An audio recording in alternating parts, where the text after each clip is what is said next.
வணக்கம் உறவுகளே. இன்றைக்கு பார்த்தீங்கன்னா இன்றைக்கு ஒரு அருமையான ஒரு காணொளி ஒன்று தான் வித்தியாசமாக இருக்க போதுண்ணே. கிட்டத்தட்ட இந்த பணம் பாத்தி போட்டு 3 மாதம் முடிஞ்சு 4 மாதம் ஆகுது. இன்றைக்கு வந்து என்ன செய்ய போகிறோம்? நாங்கள் பனங்கிழங்கு பிடுங்கி நாங்கள் துவைக்க போகிறோம். அதாவது பனங்கிழங்குல துவையல்லாம் செய்ய போகிறோம். அது உடனே பிடுங்கி அவிச்சு துவையல் செய்ய போகிறோம். மழை பெய்து இருக்கிறபடியே எங்களுக்கு பிடுங்குறதுக்கு சுகமாக இருக்குது. நாங்கள் பிடுங்க போகிறோம்னு சொன்னோன்னா மாமா பாருங்க எவ்வளோ வந்து அதுக்கிடையில எல்லாம் இதாண்டுட்டார், துப்புரவாக்கிட்டார். இந்த மேடையில் ஏற்கனவே பிடுங்கியாச்சேனப்பா, ஒருக்கா பிடுங்கியும் இருக்குது, ஒரு செட் பிடுங்கி இருக்குது. இப்போ நாங்கள் பிடுங்கி அவிப்போம். ஏன்னா மழை தூரி கொண்டு இருக்கு சாதுவாங்களுக்கு. ஆனால் பிடுங்குற கடையில் மழை வந்தோன்னா வீட்டுக்கு வச்சு தான் நாங்கள் அவிச்சு துவைப்போம். அப்படியே தொடர்ந்து காணொலியை பார்ப்போம்.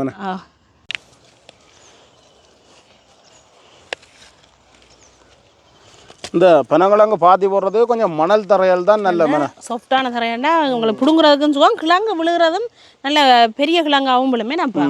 ஏன்னா அந்த கிழங்கு வந்து இந்த வேர் வந்து ஓடி கொடுக்குறதுக்கு நல்ல சாஃப்டான மண்ணாண்டா தான் நல்லது.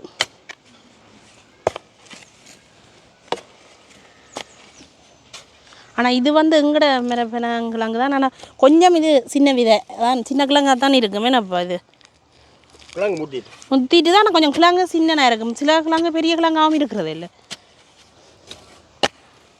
அது இன்னும் கொஞ்சம் மணல் தரையாண்டா நல்ல கிழங்கு ஓடுமோ.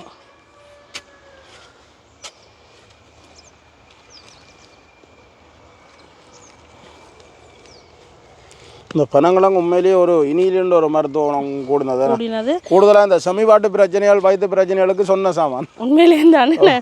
அதுக்காக தானே இந்த ஒடியல் எல்லாம் வச்சு குடிக்கிறதுக்கு காரணமே என்ன?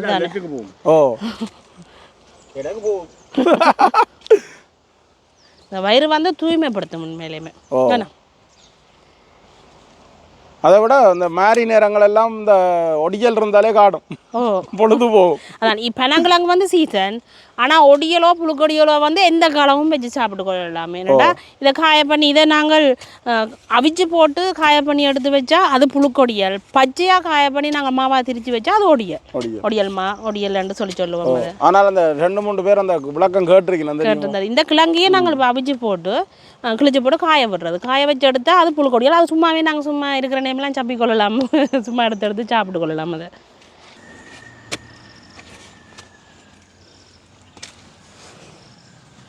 கிழங்கு நாங்கள் பிடுங்கி போட்டு கொண்டிருக்கவே மழை வந்துட்டு தானே. பாருங்க எல்லாம் பள்ளியாக கழுவு போட்டு போய் கிடக்கு. மேலால் உள்ளதெல்லாம் கழுவு பட்டுட்டு. இதெல்லாம் நல்ல பெரிய கிழங்கு. கணக்கு தேவையில்லை. இப்போ ஒரு 20-30 கிழங்கு காணுமே. ஆனால் அவிச்சாலும் சாப்பிடலாம், சும்மா அவிச்சாலும். மற்ற இது அப்படியே மேடையிலே இருக்கும். மேடையில் இருந்தால் இருக்கும். இப்படி இங்கே இப்படி இருக்கு.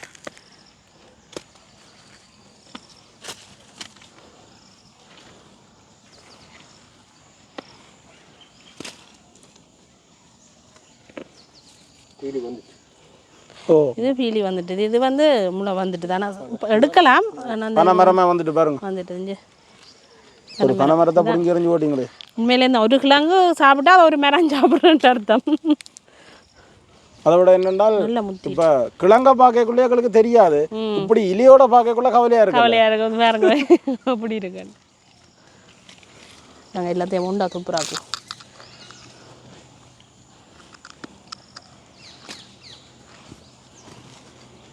எங்களுக்கு துவையல் செய்கிறதுக்கு காணுங்களாங்க. நாங்கள் இவ்வளத்தையும் எடுத்து கொண்டு போய் இனி துப்புரவாக்கி கழுவி எடுப்போமே.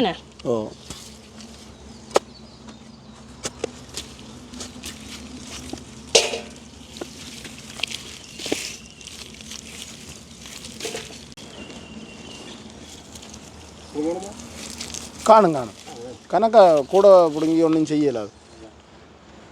இப்போ நாங்கள் ஒரு மாதிரி பிடிங்க வந்துட்டோம். கிழங்க வந்து வடிவாக தோல் எல்லாம் முறித்து நாங்கள் வெட்டி எடுப்போம்.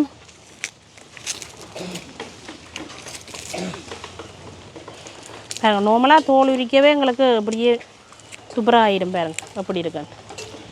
தோல் உரிச்சோன்னு ஒரு வடிவான நிறமாக தான் இருக்குது முள்ளுக்கு. என்ன இப்போ வந்து நாங்கள் எங்களுக்கு இந்த அடிப்பக்கம் தேவையில்லை. இதையும் அதே மாதிரி இந்த நுனிப்பக்கத்தையும் வெட்டிவிடுவோம்.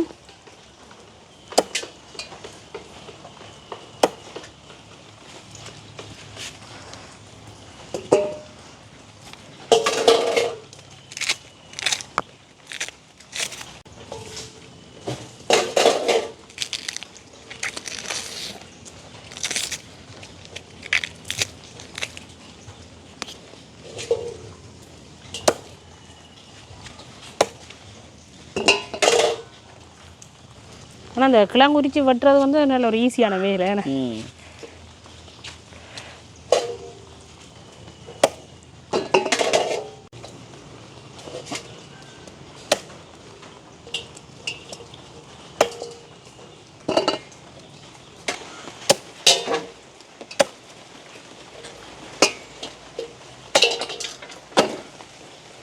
நாங்கள் எல்லா கிழங்கையும் முறித்து இப்படி வெட்டி எடுப்போம். நாங்கள் வந்து தோலெல்லாம் முறித்து எடுத்துட்டோம். இனி வந்து கழுவி எடுப்போம்.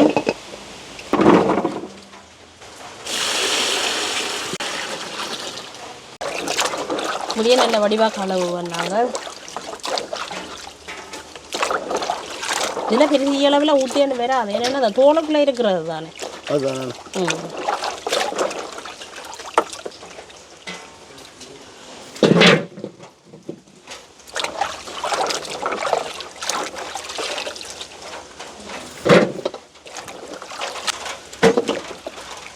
நாங்கள் கிழங்கெல்லாம் கழுவி எடுத்து கொண்டு வந்துட்டோம். இனி நாங்கள் அவிய விடப்புறோம். அதோட இந்த இட்டலி பானைக்கு இன்றைக்கு அவிய விடப்புறோம். என்ன நிறைய கிழங்கண்டபடியாக புட்டு பானைக்கே வச்சு அவிய விடலாம். இது கொஞ்சம் கூடுதலான கிழங்கண்டபடியாக நாங்கள் இட்டலி பானைக்கே வச்சு அவிய விடப்புறோம். அதை விட வெளியில் வச்சு அவிப்போம்னு பார்த்துனாங்க சரியான மழை. இப்போ ஒரு 6 தினம் 7 தினத்துக்கிட்ட மழை வந்துட்டுது. உண்மையிலே தான்.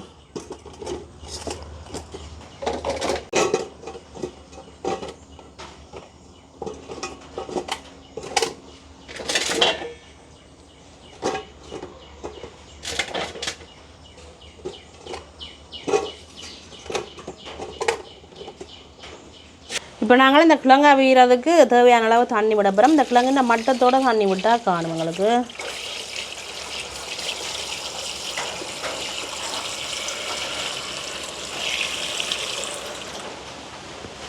அதான் இந்த அளவு தண்ணி காணும் எங்களுக்கு. அதோடு பார்த்திங்கன்னா கிழங்கு அவியறதுக்கு தேவையான அளவு உப்பு சேர்க்க போகிறோம். உப்பை வந்து நாங்கள் இப்போவே போட்டு அவிய விடுவோம். அப்போ தான் கிழங்குல நல்ல வடிவாக சுவரும் உப்பு. இப்படியே நாங்கள் மூடி விடுவோம். இனி அடுப்பு மூடி அவிய விட்டால் சரியாண்ணா.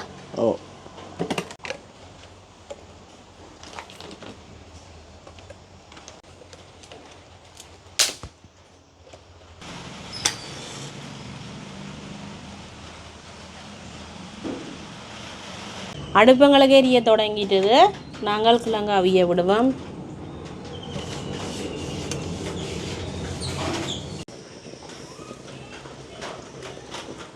இப்போ நாங்கள் ஒரு திறந்து பார்ப்போம். கிட்டத்தட்ட ஒரு 1/2 மணி அது கூடவே அவிய விட்டுனாங்களே. என்ன அந்த வெக்க நல்ல வாசமாக இருக்கு. ஏன்னா கிழங்கு கலர் மாறிட்டு பாப்பம் அமைஞ்சிருக்காண்டு ஒரு 2 எடுத்து பாப்பம் அமைஞ்சிருக்காண்டு. என்ன சுடு கொஞ்சம் மாறிட்டுது. மாறினா தான் கிழிச்சு பார்க்கலாம். சுடு இப்போ எங்களுக்கு ஓரளவுக்கு ஆறிட்டுது. நாங்கள் கிழங்கு அவிஞ்சிட்டாண்டு பார்ப்போம்.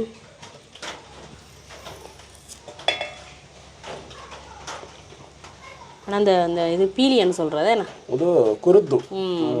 இது வந்து பாருங்க நல்லா அப்படி கரைஞ்ச மாதிரி வந்துட்டு எங்களுக்கு கிழங்கு. இதை வச்சுக்கொண்டே சொல்லலாம் அமைஞ்சிட்டாண்டு. 2 முறை வந்து சாப்பிட்டு பார்ப்போமே. என்ன அமைஞ்சிருக்காண்டு.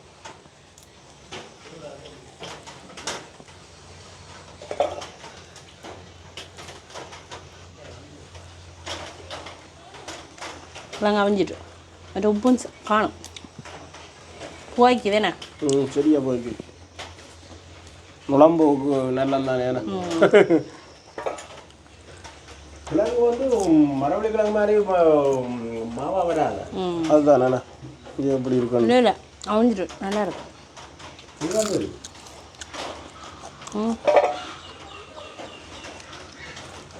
இப்போல்லாம் அவ்வளவா இருக்குல்ல.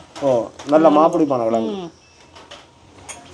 இப்போ நாங்கள் தண்ணியை வடித்து போட்டு எடுப்போமே. என்ன எடுத்தால் தான் துவையல் செய்யலாம்.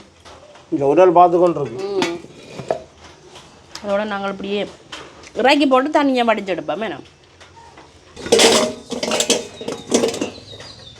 நாங்கள் பார்த்திங்கன்னா கிழங்கெல்லாம் வடித்து எடுத்துட்டோம். அதோட பார்த்தா இன்றைக்கு நாங்கள் உரைப்பான துவையல் தான் செய்ய போகிறோம்.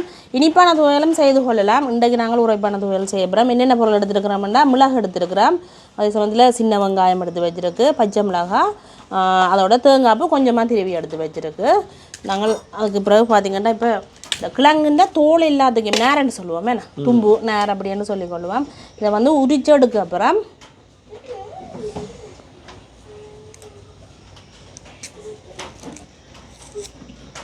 ஏன்னா இப்போ இங்கே இவ்வளோ கிழங்கையும் நாங்கள் துவைக்க போகிறோம் இல்லை ஏன்னா அளவாக துவைச்சு கொள்ளுவோம். அது கிணக்க தண்ணி அவிச்சு நாங்கள் கொஞ்சம் சாப்பிட்டு கொள்ளலாம். வச்சு சாப்பிடலாம் 2-3 நாளைக்கு சாப்பிடலாம். 2 நாள் வச்சு சாப்பிடலாம் ஃபுல்லாக. இப்படியே நேரம் வந்து உரிச்சு எடுப்போம் பாருங்க. இப்படி துண்டு துண்டாக உரிச்சு எடுத்தா சரி.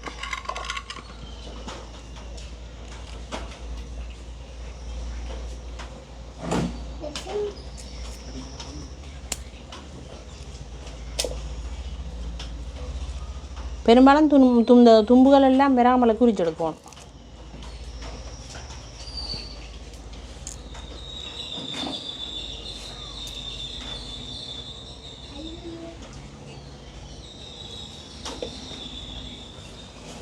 இப்படியே எல்லாத்தையும் உரிச்சு எடுப்போம்.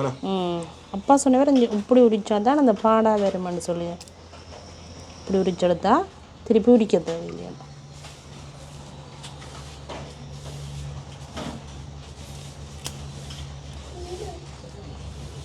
இப்போ நாங்கள் தும்பெல்லாம் எடுத்து நீட் பண்ணி வச்சுருக்கிறோம். இனி வந்து துவையல் செய்ய தொடங்குவோமே என்ன. இப்போ பார்த்தீங்கன்னா மிளகு வந்து போட்டு அடிக்கப்புறம் மிளகு வந்து நாங்கள் கொஞ்சமாக போட அப்புறம் உங்களோட உரைப்புக்கு ஏற்ற அளவுக்கு போட்டுக்கொள்ளலாம். அதனால் நாங்கள் மிளகு கூட போடுறபடியாக தான் கொஞ்சம் பச்சை மிளகாயை குறைச்சி எடுத்துருக்குறோம். அதோட வந்து இது கொஞ்சம் சின்ன ஒரு ரெண்டபடியாக நாங்கள் 2ஆக பொரித்து செய்வோமே என்ன. 2 தினம் முடிக்கிறபடியாக அளவாக போட்டுக்கொள்வோம். முதல் வந்து மிளகாய் கொஞ்சம் பவுடராக இடிப்போம். இது வந்து உரல் இல்லாதாக்கள் மிக்சியல்லையும் செய்து கொள்ளலாம். எங்களுக்கு வந்து மிளகு நல்லா பவுடராக இடி பட்டுட்டுது. நாங்கள் அடுத்ததாக பார்த்திங்கன்னா வெங்காயம் போட்டு அடிப்போம்.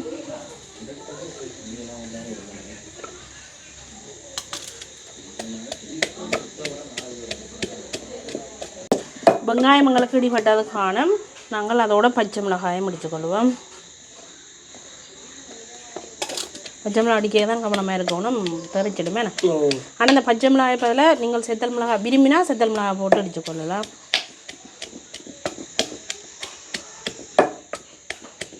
அதோட பார்த்திங்கன்னா நாங்கள் கொஞ்சமாக தேங்காய் பூ சேர்த்து அடிப்போம்.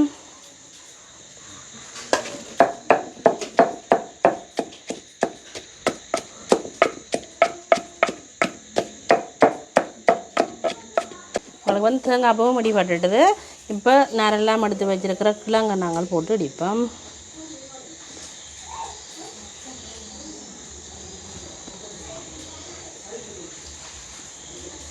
கிழங்கு போட்ட உடனே நல்லா அடிக்கணும். சம்பல் அடிக்கிற மாதிரியே இருக்கிற.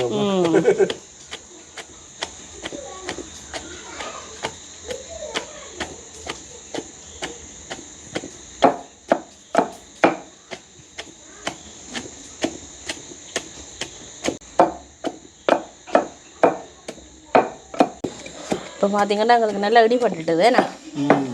இப்போ நாங்கள் இறக்குவோம். மரவள்ளிக்கிழங்கு துவையல் மாதிரி இருக்கிற அப்படி பாருங்க. அதோட ஒரு பசத்தன்மையாக இல்லை இருக்குது. இது சரியான மாப்பிடிப்பு தானே.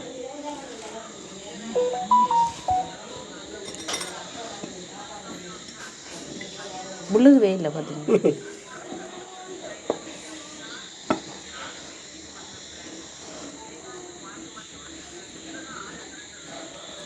இது கையால் தான் எடுக்கணும். கையால் நாங்கள் உருண்டையெல்லாம் பிடிச்சி கொள்ளலாம். இப்படியே நாங்கள் எல்லாத்தையும் முடிச்சு எடுத்து போட்டு உருண்டை பிடிப்போம். இப்போ பனங்கிழங்கு துவையலெல்லாம் செய்து எடுத்தாச்சுண்ணே. உருண்டையெல்லாம் பிடிச்சி எடுத்துட்டு உருண்டை பிடிச்சி எடுத்தாச்சு. அதோட நாங்கள் இரவு சாப்பாடு எல்லாம் இருக்கு இதுதானே. சாப்பிட்டு பார்த்துட்டு இரவு சாப்பாடு காணுமா இல்லாட்டி காணாதான்னு சொல்லுங்க. கையில் சாப்பிடலாம், வாழையில் தேவையில்லை இதுக்கு. நீங்கள் கையில் சாப்பிடுங்கப்பா. ஏன்னா அதை விட்டாது இஞ்சி கையில் விட்டவே இல்லை. சரியான அந்த பசத்தன்மை. இடிக்க அப்படி இடிச்சு போட்டு எடுத்தாலும் அப்படியே பேரும் அதோட சேர்ந்து அந்த ஒட்டு போட்டு போட்டு பச்சை மிளகா சம்பல் வாசம் அதான் அந்த பச்சை மிளகா போடுற செத்தில் விட ஓ மிளகு சேர்த்தா சம்பல் மாதிரியும் இருக்குது. ஒரு வித்தியாசமான சுவையாக இருக்குண்ணா. எப்படி இருக்கு? மிளகு வாசம் முடியும். இது இனிப்பாகவும் செய்து கொள்ளலாம். நாங்கள் தேங்காய் பூ சீனி எல்லாடி சக்கரை கலந்து இப்படியே துவைச்சு கொள்ளலாம். இதுவே நாங்கள் உரைப்பா செய்கிறோம் என்ன. அவ்வளவும் சத்து தான். ஆனால் அந்த மிளகுண்ட ஒரு காரத்தன்மை தான் முன்னுக்கு நிற்குது ஏன்னா என்ன மிளகா நாங்கள் இடிக்கைகளை கூட போட்டால் எங்களுக்கு எரிவு தான் பெறும் கூட. அளவாக போடணும். தேங்காய் போடலாமா? தேங்காய் பூ வந்து கிணக்க போடக்கூடாது. சில பேருக்கு வந்து தேங்காய் பூ போடுற இல்லை தொண்டரவே தவிர்த்து கொள்றதுனாலும் பிரச்சனை இல்லை. நான் 2வது உண்டு சாப்பிடுறேன். சூப்பராக இருக்கு.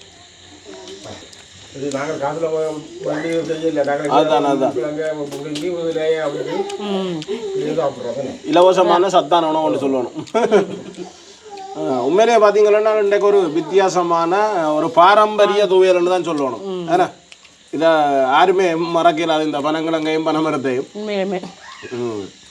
அப்போ நாங்கள் இன்றைக்கு இந்த வீடியோ இதோட முடிச்சுக்கொள்வோம். இதோட இந்த வீடியோ முடிச்சுக்கொள்கிறோம். நன்றி, வணக்கம்.